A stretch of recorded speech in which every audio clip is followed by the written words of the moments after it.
नमस्कार दोस्तों, YouTube के महाविद्या ज्योतिष चैनल में मैं पंडित गुरुराज आप सभी दर्शकों का एक बार फिर से स्वागत करता हूं। दोस्तों, आजकल हम राहु के 12 ही भावों में फल एवं उपाय की जानकारी दे रहे हैं और पिछली वीडियो में हमने बात की थी राहु के 11वें भाव में फल एवं उपाय के विषय में। आज हम बात करेंगे राहु के 12वें भाव में फल एवं उपाय के विषय में। दोस्तों, लगन भाव कुंडली का खाना नंबर 1 होता है और लगन भाव से अगर एंटी क्लॉकवाइज गिनती करें तो क्रमवार खाने होते हैं। लगन में कोई भी राशि हो सकती है, लगन में 1 नंबर हो सकता है, लगन में 7 नंबर हो सकता है, 5 हो सकता है, 4 हो सकता है, कोई भी अंक हो सकता है, लेकिन लगन भाव कुंडली का खाना नंबर 1 ही रहेगा। लगन कुंडली का खाना नंबर 1 है और यहाँ से एंटी क्लॉकवाइज जब हम गिनती करते हैं तो अगला खाना नंबर 2, फिर उसके बाद 3, फिर 4, 5, 6, 7, 8, 9, 10, 11 और 12। इस प्रकार कुंडली के 12 ही खाने होते हैं। तो दोस्तों, पिछली वीडियो में हमने बात की थी राहु के 11वें भाव में फल एवं उपाय के विषय में। आज हम बात करेंगे राहु के 12वें भाव में फल एवं उपाय के विषय में। दोस्तों, कुंडली का 12वां भाव आकाश मार्ग भी है, आकाश भी है और हमारा शयन कक्ष भी है। राहु 12वें भाव में बुध के आधार पर फल देता है, यानी जैसा कुंडली में बुध होगा वैसे ही राहु का फल होगा। यदि बुध कुंडली में अच्छा है तो राहु का फल भी अच्छा होगा और यदि कुंडली में शनि भी अच्छा है तब ससुराल अच्छे घर के होंगे, खाते पीते घर के होंगे ससुराल वाले, और बंदा बहुत शौकीन होगा और योगाभ्यास का शौकीन होगा, खुशदिल होगा। और कई बार यहाँ पर देखा है कि ऐसा इंसान शेख चिल्ली की तरह सपने देखने वाला होता है। ऐसा इंसान दिन में ही सपने देखता है, लेकिन होता वही है जो कुदरत को मंजूर होता है।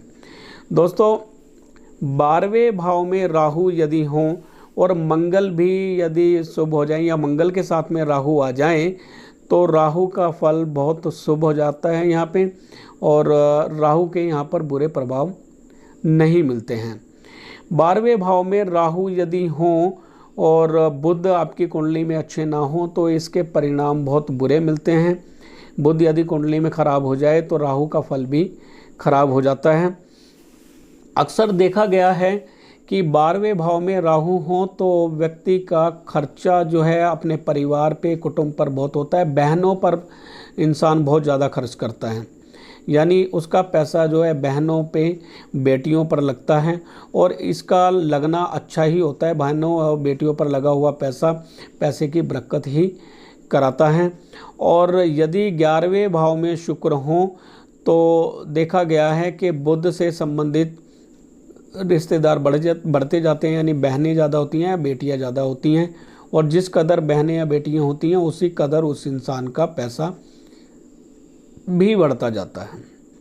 तो इस आधार पर अगर हम देखें, यदि बुध आपकी कुंडली में अच्छा है और शनि भी अच्छा है तो ससुराल अच्छे खाते पीते घर के होंगे, व्यक्ति जो है योगाभ्यास का शौकीन होगा, खुशदिल होगा और कुल मिला के यहाँ पे इतना बुरा असर राहु का नहीं होगा।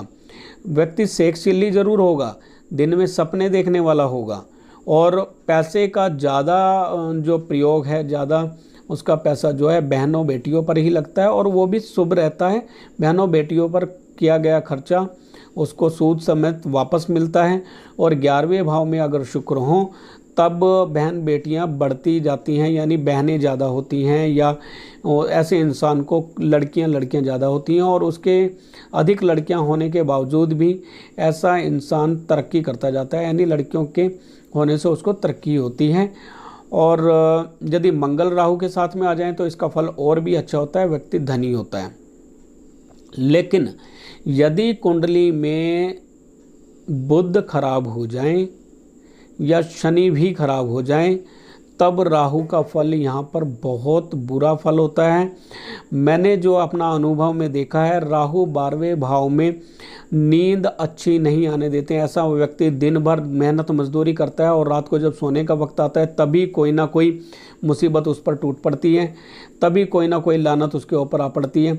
यानी वो बंदा सही नींद नहीं ले पाता। घर में कभी कोई बीमार हो जाए या खुद कोई भी प्रॉब्लम आ जाए, या कहीं से कोई ऐसा फ़ोन आ जाए जिसमें उसको रात को ही भागना पड़े। यानी दिन भर वो बंदा मेहनत करता है और रात को जब सोने का टाइम हो तभी कोई ना कोई मुसीबत खड़ी होती है। ऐसा व्यक्ति 12वें भाव में अगर राहु हो और बुध खराब हो तब उनके खर्चे बहुत अधिक होते हैं, खर्चे ज़रूरत से ज़्यादा होते हैं 12वें भाव में। और अगर बुध खराब हो और राहु 12वें भाव में हो तो मैंने देखा है कि घर में इलेक्ट्रिक चीज़ों पर बहुत ज़्यादा खर्च होता है, बिजली के सामान बहुत ख़राब होते हैं घर में। कभी पंखा ख़राब हो गया, कभी प्रेस ख़राब हो गई, कभी टीवी ख़राब हो गया, इस तरह से बहुत ज़्यादा नुकसान घर में होते हुए देखे गए हैं। और बुध खराब हो जाए और ऊपर से राहु भी 12वें भाव में हो तो स्त्रियों की कुंडली में मैंने नेगेटिव एनर्जी ऐसी औरतों के ऊपर देखी है जिनका राहु 12वें भाव में हो। जिन्नातों का साया कई बार मैंने ऐसे इंसान के ऊपर देखा है जिनका राहु 12वें भाव में हो। और उसके कुछ लक्षण भी मैं आपको बता देता हूँ। यदि स्त्री की कुंडली में 12वें भाव में राहु है तो बुध भी अगर खराब है और लग्नेश भी यदि कुंडली में अशुभ स्थिति में है और लग्नेश के साथ में अगर राहु बैठे हुए हैं मंगल को छोड़कर, तब कई बार देखा है कि ऐसे व्यक्ति के ऊपर ऊपरी साया होता है, कोई नेगेटिव एनर्जी होती है और हम उसको जब चेक करते हैं तो यह चीज़ सत्य भी साबित हो जाती है। चेक करने का हमारा एक अपना तरीका है, हम राख या भभूति से ऐसे व्यक्ति को चेक करते हैं जिसका राहु 12वें भाव में हो और बुध भी खराब हो तो भभूति हम उसको टेस्ट करने के लिए देते हैं और कुछ मंत्र पाठ करते हैं। यदि मंत्र पाठ करने के बाद भभूति का टेस्ट बिल्कुल कड़वा हो जाए या बिल्कुल खट्टा हो जाए या नमकीन हो जाए तब हम नेगेटिव एनर्जी का वास ऐसे व्यक्ति में मानते हैं। 12वें भाव में राहु अगर स्त्री की कुंडली में हो तो बहुत ज़्यादा चांस बनते हैं नेगेटिव एनर्जी के। और ऐसे में अक्सर मैंने देखा है कि जिन्न या जिन्नात ही ऐसी लड़की के ऊपर होता है। अमृतसर या पंजाब जैसे एरिया में हम देखें तो ऐसे व्यक्ति के ऊपर एक बोलते हैं क्षेत्रपाल इस साइड में बहुत ज़्यादा माना जाता है। अमृतसर साइड में तो क्षेत्रपाल देखा गया ऐसी स्त्री के ऊपर। और अगर यूपी साइड में या बिहार साइड में जाएँ तो मसान कुछ लोग बोल देते हैं, पहाड़ी एरिया में उसको पहाड़िया भी गादा या पहाड़िया बोल देते हैं। ऐसी चीज़ मुसलमान लोग जिन्नात बोल देते हैं। तो इस प्रकार की चीज़ ऐसी स्त्री के पर होने की बहुत ज़्यादा चांस बनते हैं यदि लग्नेश भी कुंडली में खराब हो या लग्नेश भी राहु के साथ में बैठा हुआ हो। और कई बार देखा है कि ऐसी मुसीबत से छुटकारा पाना भी बड़ा मुश्किल हो जाता है, बहुत मुश्किल से उनका छुटकारा हो पाता है। 12वें भाव में राहु इलेक्ट्रिक चीज़ें तो ख़राब करता ही है और कई बार देखा है यदि शनि भी कुंडली में ख़राब हो जाएं और 12वें भाव में राहु हो तो ऐसा व्यक्ति दिमाग से काम करने लगे तो दिमाग पागल, शरीर मोटा हो जाए, और यदि आँखों से काम करने लग जाए तो आँखें खराब बाकी शरीर ठीक रहे। यानी हर हाल में शनि का प्रभाव सामने नज़र आता है। और 12वें भाव में राहु हो और बुध भी खराब हो तो घर में कोई ना कोई एक ऐसा इंसान होता है जिसको सांस लेने में तकलीफ होती है, सांस की बीमारी होती है, अस्थमा की बीमारी होती है, ऐसा भी देखा गया है। 12वें भाव में राहु हो तब जली हुई लकड़ी के धुएं के समान राहु बुरा फल देते हैं। यानी 12वें भाव छत पे जली हुई लकड़ी से निकलते हुए धुएं का प्रभाव होता है और ऑक्सीजन में धुआं मिला हुआ महसूस होता है। यानी ऐसा इंसान देखा गया है कि काफ़ी सांस लेने में ऐसे इंसान को दिक्कत परेशानी होती है। और कई किताबों में 12वें भाव के में अगर राहु हो तो कहा जाता है कि पिछले जन्म में ऐसा व्यक्ति अघोरी होता है और शमशान घाट में वो चिताओं को जलाता रहता है या चिताएं जलती चिताओं के बीच में रहता है, तो इस जन्म में भी उसको सांस लेने में तकलीफ़ आती है, सांस की दिक्कत परेशानी उस इंसान को रहती है। लेकिन एक बात सही है कि राहु यदि 12वें भाव में हो और बुध आपकी कुंडली में अच्छे हों, तब बुध बृहस्पति के साथ भी हों तब भी शुभ फल मिलता है। और मंगल के साथ में अगर राहु आ जाए तब राहु का प्रभाव काफ़ी हद तक यहाँ पर कंट्रोल हो जाता है। 12वें भाव के राहु के बुरे फलों से बचने के लिए बहुत सारे उपाय लाल किताब में बताए गए हैं। अगर आप उन उपायों को करते हैं तो राहु के बुरे फलों से काफ़ी हद तक आप बच सकते हैं। 12वें भाव में अगर राहु अशुभ स्थिति में है तो राहु की आप दृष्टि देख सकते हैं कहाँ कहाँ पड़ रही है। जहाँ जहाँ राहु की दृष्टि होगी वहाँ वहाँ शुभ फल खराब हो जाएंगे, यानी अशुभ फल मिलने शुरू हो जाएंगे। अब आप यहाँ से अगर आप देखते हैं, राहु क्योंकि वक्र दृष्टि होती है, उनकी उल्टी दृष्टि होती है, तो राहु यदि 12वें भाव में पड़े हुए हैं तो उनकी उल्टी दृष्टि 5वीं दृष्टि अष्टम भाव में पड़ेगी। अष्टम भाव मृत्यु तुल्य कष्टों का भी है, तो ऐसे व्यक्ति को मृत्यु तुल्य कष्ट भी आते हैं। और 7वीं दृष्टि देखें तो उनकी खाना नंबर 6 में पड़ेगी, और छठा खाना जो रोग ऋण शत्रुओं का भी है। लेकिन यदि बुध स्थिति में है तो ऐसा व्यक्ति दुश्मनों से बचा रहता है, लेकिन अगर बुध खराब है तो ऐसा इंसान दुश्मनों से घिरा रहता है, कोई ना कोई दुश्मन उनका बना ही रहता है। और आप यहाँ से देखें 9वीं दृष्टि इनकी खाना नंबर 4 में भी पड़ती है, यानी सुख में कमी रहती है, कहीं ना कहीं सुख में कमी रहती है, रात के सुख में कमी रहती है। और 12वें भाव के राहु का कई बार मैंने देखा है कैसे इंसान की जो पर्सनल टाइम होता है, उसका रात्रि का बेड टाइम होता है, वो उसका अच्छा नहीं रहता है। पत्नी के साथ में संबंध कुछ ठीक नहीं रहते हैं रात्रि कालीन। आप समझ रहे होंगे मेरी बात को। पति पत्नी के जो पर्सनल टाइम होता है वो यहाँ पर कुछ गड़बड़ देखा गया है। अगर राहु गलत स्थिति में, यानी बुध अगर आपकी कुंडली में अच्छा नहीं है और राहु 12वें भाव में है, तो पति पत्नी सुख में भी कमी करता है। और खाना नंबर 4 यानी माता पर भी कष्ट डालता है। और अगर यदि खाना नंबर 4 में चंद्र बैठा और चंद्र पर राहु की दृष्टि हो तो माँ पर भी कई बार ऊपरी बाधा होने के योग बनते हैं। अगर सूर्य बैठा है तो पिता पर ऊपरी बाधा होने के योग होते हैं। तो 12वें भाव के राहु कई प्रकार से बुरे फल देते देखे गए हैं। अष्टम भाव पर भी उनका बुरा फल होता है, क्योंकि अष्टम भाव हमारे ऑब्स्टेकल का है, तो कई बार यहाँ पे काम कारोबार में रुकावटें पैदा होती हैं। और एक चीज़ और मैं आपको बता दूं कि 12वें भाव में अगर राहु बुरी हालत में बैठे हुए हों तो जेल यात्रा, हॉस्पिटल यात्रा या विदेश यात्रा, ये 3 यात्राओं में से कोई भी यात्रा होने की संभावना रहती है। आपको बाकी के ग्रह देखने होते हैं, लग्नेश की स्थिति देखनी होती है और बाकी ग्रहों को देखना होता है कि इनको जेल यात्रा होने की संभावना ज़्यादा है या हॉस्पिटल यात्रा होने की संभावना है या विदेश यात्रा होने की संभावना है। यह बाकी की स्थिति देख के पता चलता है। लेकिन ये बात क्लियर है कि 12वें भाव में बैठे हुए राहु जेल यात्रा कराते हैं या हॉस्पिटल यात्रा कराते हैं या विदेश यात्रा कराते हैं, और खर्चे तो धुआंधार रखते ही हैं। तो आप अपनी कुंडली का अगर पूरा अध्ययन कराना चाहते हैं तो आप व्हाट्सएप पे अपनी जन्म डेट वगैरह, अपना जन्म स्थान और जन्म टाइम अगर मुझे भेजते हैं, और कुंडली की एक फ़ीस होती है हमारी, जो भी हम लेते हैं वो फ़ीस अगर पे करते हैं तो उसके बाद अपने कुंडली का संपूर्ण विश्लेषण आप करा सकते हैं, जिसमें आपको पूरी जानकारी दी जाएगी कि आपका 12वें भाव का राहु किस फल का है। कुंडली देखने में टाइम लगता है, ऐसा नहीं है कि आपने कुंडली दी और 10 मिनट बाद में ही आपको कॉल आ जाएगा। 1 घंटा भी लग सकता है, 2 घंटे भी लग सकते हैं। आपकी कुंडली का संपूर्ण विवेचन किया जाता है, उसके बाद फल बताए जाते हैं कि क्या क्या इसके फल रहेंगे और क्या उपाय इसके हो सकते हैं। बहरहाल 12वें भाव का राहु व्यक्ति को से एक चिल्ली बनाता है, सपनों की दुनिया में रखता है, और होता वही है जो किस्मत को मंजूर है। और 12वें भाव में अगर राहु हों और शनि आपकी कुंडली में बुरे हो जाएं, तब दिमाग पर इसका बुरा फल पड़ता है, यानी दिमाग से काम करे तो दिमाग पागल, बाकी शरीर मोटा हो जाए, और कई बार आँखों से काम करें तो आँखें खराब, बाकी शरीर ठीक रहे। यानी कहीं ना कहीं शनि के बुरे फल यहाँ पर ज़रूर सामने आते हैं।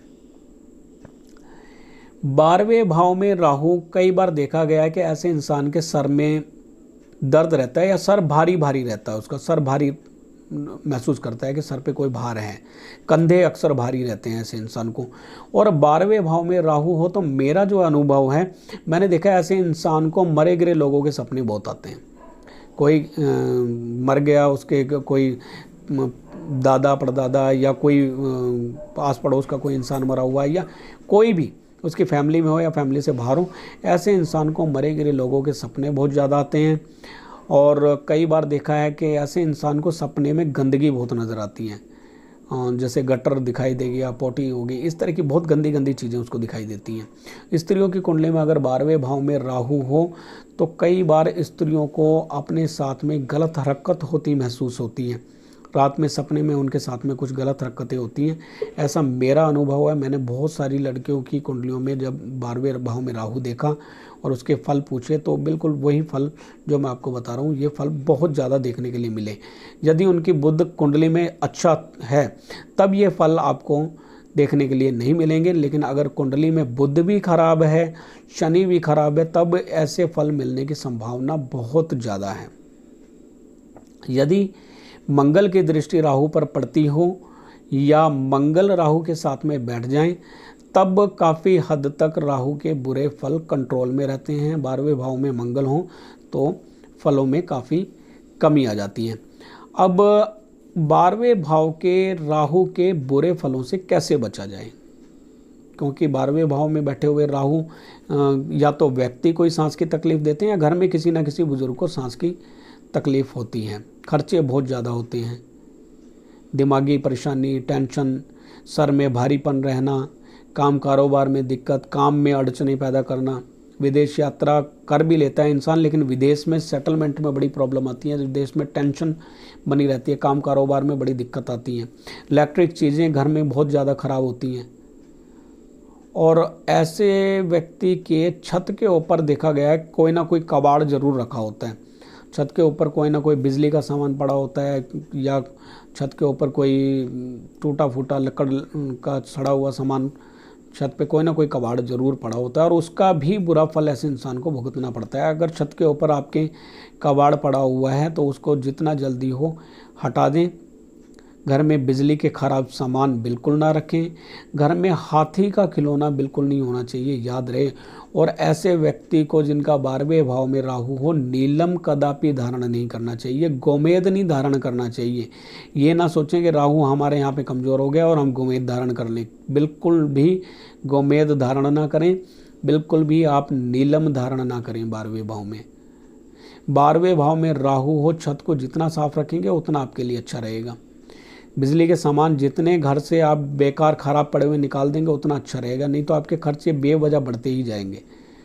ऐसे ही हॉस्पिटल के खर्चे बढ़ते जाएंगे, हॉस्पिटल पे खर्चा होगा, दवाइयों पे खर्चा होगा, कई बार कोर्ट कचहरी मुकदमों पे खर्चा बहुत ज़्यादा होता है 12वें भाव के राहु के समय। और मैंने ये भी देखा है कई लड़कों की कुंडली में 12वें भाव में राहु को देखकर कई जो कुंडलियाँ देखी मैंने, उनमें देखा है कि 12वें भाव में राहु है तो व्यक्ति को नशे की लत लग जाती है और ऐसा व्यक्ति पैसे को नशे में बर्बाद करता है, दारू के नशे में अपना पैसा बहुत ज़्यादा बर्बाद करता है और नशे की हालत में वह अपना सुध बुध भी खो बैठता है।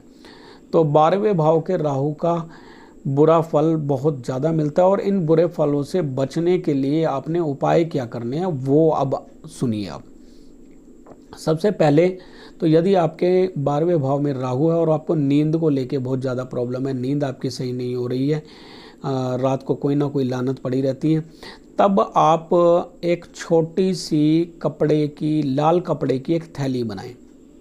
लाल कपड़े का छोटा सा पिलो टाइप में बनाना है, आपने बोरी नुमा एक थैली बनानी है। उसमें आपने 100 ग्राम सौंफ भरनी है, 100 ग्राम उसमें सौंफ भरें और सौंफ के साथ में एक पाउच आप देसी खांड का रख सकते हैं या चीनी भर के रख सकते हैं। उसको सील लें, पाउच को तो बंद कर दें बिल्कुल ताकि उसमें सीलन ना आए।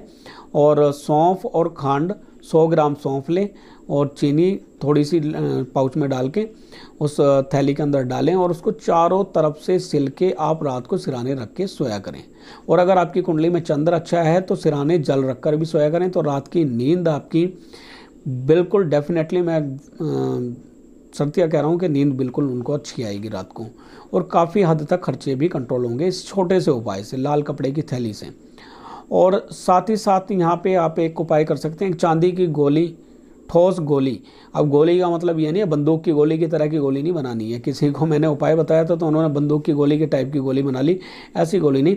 आपने एक मटर के दाने के आकार की, मटर का दाना जैसा होता है वैसी एक 4 ग्राम की चांदी की गोली बनाएं, उसमें कुंडा लगा के गले में धारण करें। उससे भी काफ़ी हद तक राहु के बुरे फल ख़त्म होंगे।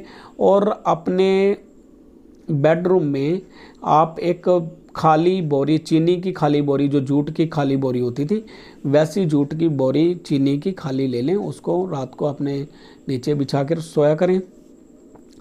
साथ ही साथ आप यहाँ पर अपने वज़न के बराबर कोयले जल प्रवाह कर सकते हैं। अगर आपने कोई व्यापार शुरू करना है, कोई काम कारोबार शुरू कर रहे हैं, तो व्यापार में घाटे से बचने के लिए आप कम से कम 12 किलो कच्चा कोयला जल प्रवाह करें। और अगर आप कर सकते हैं तो अपने वज़न के बराबर कोयला आप साल में एक बार कम से कम जल प्रवाह करेंगे, तो आपको बुरे फल काफ़ी हद तक ख़त्म ही हो जाएंगे, बुरे फल आपको देखने के लिए नहीं मिलेंगे। एक आप रात में या कभी भी दिन में कम से कम एक बार रसोई में बैठकर खाना ज़रूर खाया करें। अगर 12वें भाव में आपका राहु है तो मंगल के साथ से, मंगल यानी आग के साथ से राहु के फल से बचा जा सकता है। यानी रसोई में आप यदि गैस चलते हुए अगर एक आधी रोटी या 2 रोटियां आप वहाँ पर खाते हैं, तब आप राहु के बुरे फलों से काफ़ी हद तक बच सकते हैं। तो पहला उपाय मैंने आपको बताया कि आप एक लाल कपड़े की थैली बनाएं, उसमें सौंफ और खांड भर के सिल के आपने सिराने के नीचे रखें। दूसरा, चांदी की गोली पहने। और तीसरा, मैंने जैसे बताया, रसोई में बैठकर आप खाना खाएं। बहन बेटियों की सेवा करते रहें। शनि को ठीक रखें अपनी कुंडली में, शनि खराब ना होने पाए। मीट, अंडा, शराब, इन चीज़ों से परहेज़ रखें। और धुआं करना घर के अंदर बहुत बुरा फल मिलता है। यदि राहु आपके 12वें भाव में हो और घर में धुआं किया जाए, छत पे धुआं किया जाए, तो उसके बहुत बुरे परिणाम देखने के लिए मिलते हैं। तो धुआं ना किया जाए। और यहाँ पे एक उपाय और मैं बता दूं आपको, आप एक कुज्जे में शहद भरकर उसको छत पर भी रख सकते हैं। ये भी एक बहुत बढ़िया उपाय है। छत में शहद या सिंदूर, इन दोनों में से कोई एक चीज़ भर के आप अपने छत पर रखेंगे तो भी राहु के बुरे फलों से बचे रहेंगे। और एक साधारण सा उपाय और मैं बता दूं आपको, रात को जब आप सोने लगते हैं या सुबह को सो के उठते हैं, तब आप एक मोर पंख लें और मोर पंख से अगर आप अपने आप को हवा करते हैं तो भी आप राहु के फलों से काफ़ी हद तक निजात पा सकते हैं। तो इतने सारे मैंने आपको उपाय बता दिए हैं। आप इसमें से कोई भी एक दो जो वो आपको अच्छे उपाय लगते हैं वो उपाय करके राहु के बुरे फलों से बच सकते हैं। और दोस्तों याद रहे, यदि कोई ऊपरी बाधा आपको हो गई है राहु की वजह से, तो भी आप राहु के उपाय ज़रूर करें। राहु के उपाय करने के बाद फिर आप अपनी ऊपरी बाधा का इलाज करवा सकते हैं, वो बहुत आसानी से हो जाएगी। और आप अगर किसी बाधा से पीड़ित हैं, आपकी कुंडली में 12वें भाव में राहु है और आपको डाउट होता है कि कुछ किया कराया तो नहीं है, तो आप फ़ोन पे आप चेक करवा सकते हैं हमें। उसके लिए आपको 4 अगरबत्तियां जला के पहले उनके राख करके रखनी होगी और उसके बाद मुझे कॉल करें। और चेक करने के बाद में आपका फाइनल हो जाएगा कि कोई ऊपरी बाधा है या नहीं है। अगर है तो उसका इलाज भी आप करवा सकते हैं, और अगर नहीं है तो फिर तो अच्छी बात है, फिर आप राहु के उपाय करके अपने बुरे फलों से काफ़ी हद तक निजात पा सकते हैं। तो दोस्तों आज की वीडियो कुछ थोड़ी सी लंबी हो गई है, और 12वें भाव के क्योंकि फल बहुत ज़्यादा हैं, जेल यात्रा, हॉस्पिटल यात्रा तक करवा देते हैं। और ज़्यादातर कुंडलियों में मैंने देखा है कि 12वें भाव में राहु एक बार तो हॉस्पिटल यात्रा कराते ही हैं। तो यदि आपकी कुंडली में 12वें भाव में राहु हैं और आपको लग रहा है कि कोई जेल यात्रा या हॉस्पिटल यात्रा के योग बन रहे हैं, तब आप एक साधारण सा उपाय और करें। अगर आपकी कहीं जान पहचान है तो जेल में एक बार रोटी अवश्य खा लें। जेल में अंदर बैठ के आप कोई 1-2 रोटी वहाँ पर बैठकर ज़रूर खाएं। सेकंड, हॉस्पिटल में जाकर आप वहाँ का पानी पिएं, वहाँ पे अपनी कोई ऐसी कोई फॉर्मेलिटी के लिए कोई पर्ची बनवा के अपना चेकअप वगैरह करा के कोई छोटी मोटी कोई दवाई वहाँ से लेकर आ सकते हैं। तो आपको जेल यात्रा और हॉस्पिटल यात्रा, इन 2 के फल से आप बच सकते हैं यदि आप पहले ही जेल की रोटी खा लेते हैं या पहले ही हॉस्पिटल का कोई पानी पी लेते हैं, वहाँ से कोई चेकअप वगैरह अपना करा लेते हैं, तो आप राहु के बुरे फलों से काफ़ी हद तक बच सकते हैं। कहने का मतलब यह है कि राहु जो मांग रहा है उसको वो दे दो आप। राहु ने कहा है कि आपको जेल यात्रा करानी है तो भाई जा आओ, एक बार ऐसे ही जाके वहाँ पे एक रोटी खाओ, ठीक है। और अगर हॉस्पिटल यात्रा का बोला है तो आप हॉस्पिटल जाके आ जाओ। कहने का मतलब यह है कि राहु को खुश करना है कि हाँ जी आपने जैसा बोला था वैसा हो गया, दैट्स ऑल, राहु का उपाय हो जाएगा। तो दोस्तों उम्मीद है आज की वीडियो आपको बहुत पसंद आई होगी। वीडियो को आप लाइक करें, शेयर करें, चैनल को सब्सक्राइब भी कर लें ताकि इसी प्रकार की वीडियो आप तक पहुंचती रहें। और दोस्तों उपायों ये जो मैंने वीडियो आज 12 भावों के बारे में, 12 ही भाव में राहु के फलों के बारे में बताई है, उपायों के बारे में बताई है, ऐसे ही बीच बीच में मैं आपको सभी ग्रहों के बारे में 12 ही भावों में फल के बारे में बताता रहूँगा। और साथ ही साथ बीच बीच में हम सूत्रों के बारे में भी आपको बताते रहेंगे। कुछ ग्रह, कौन सा ग्रह कहाँ पर बैठकर क्या फल देता है, और भी कई तरह के सूत्र और कई तरह के उपाय जो हर कोई यूज कर सके, बगैर कुंडली के कोई भी बंदा उसको प्रयोग में ला सके। इस प्रकार के उपाय मैं अपनी वीडियो में लाऊंगा, तो वो भी आप देखें। वीडियो को आप लाइक करें, शेयर करें, चैनल को सब्सक्राइब कर लें और ऑल के बटन को भी आप क्लिक कर लें ताकि आपको सारी वीडियो टाइम टू टाइम मिलती रहें। वीडियो को आपने अंत तक देखा उसके लिए आपका बहुत बहुत धन्यवाद। और आप लोगों की सहायता, आपकी मदद से आज हमारे सब्सक्राइबर लगभग 12,000 को पार कर गए हैं। उसके लिए आपका बहुत बहुत धन्यवाद। और उम्मीद है ऐसे ही हमारे सब्सक्राइबर बढ़ते रहेंगे और 1 लाख तक भी हमारे सब्सक्राइबर पहुंचेंगे और सभी लाल किताब से जुड़े हुए उपायों का बहुत फ़ायदा भी उठाएंगे और लाल किताब के जो भेद हैं उनको भी जान पाएंगे। लाल किताब कुछ लोगों के लिए तो ये एक जादुई किताब है। कुछ लोग तो हम मुझे फ़ोन करते हैं, कहते हैं सर हमें लाल किताब लेनी है, लाल किताब में जादुई मंत्र बताए गए हैं। कोई जादुई मंत्र नहीं है लाल किताब में। लाल किताब में ज्योतिष ही है एक तरह का, दूसरे एक प्रकार का ज्योतिष है लाल किताब, और इसमें उपाय बताए गए हैं आपके कुंडली पर आधारित। तो यदि आप लाल किताब जन्म पत्रिका बनाना चाहते हैं, बनवाना चाहते हैं तो वह भी बनवा सकते हैं संपूर्ण उपायों के साथ में। हम और पूरे जीवन के हाल साथ में लिख के आपको जन्म पत्रिका बनाकर देते हैं और बहुत ही सिंपल से हमने बहुत कम रेट रखे हैं अपने लाल किताब पत्रिका के। तो यदि आपको लाल किताब जन्म पत्रिका बनवानी है तो आप हमारे फ़ोन नंबर पर कॉल कर सकते हैं, व्हाट्सएप पर संपर्क कर सकते हैं। और एक मेरी आप सभी दर्शकों से रिक्वेस्ट है कि कृपया 10 बजे के बाद ही फ़ोन किया करें। सुबह 7 बजे 6 बजे फ़ोन ना किया करें, मेरा पाठ करने का समय होता है और उस टाइम पे मैं थोड़ा डिस्टर्ब हो जाता हूँ। तो सुबह 10 बजे के बाद ही आप कॉल करें। और आप अगर व्हाट्सएप पर आपने कोई मैसेज किया है कुंडली दिखाने के लिए तो एक बार फ़ोन करके मुझे ज़रूर बताया करें, क्योंकि व्हाट्सएप पे 100-150 मैसेज होते हैं, मैं सारे नहीं देख पाता हूँ। तो आप प्लीज़ जब भी आपने कोई अपनी जन्मपत्री वगैरह दिखानी हो तो आप कृपया कॉल भी मुझे कर लिया करें। व्हाट्सएप पे आप जो डिटेल भेज देते हैं उसको भेजने के बाद में मुझे कॉल भी करें ताकि मुझे पता चल जाए कि किसकी कुंडली देखने के लिए आई हुई है। तो दोस्तों आपका बहुत बहुत धन्यवाद, आपने वीडियो को अंत तक देखा, मेरी पूरी बात सुनी आपने।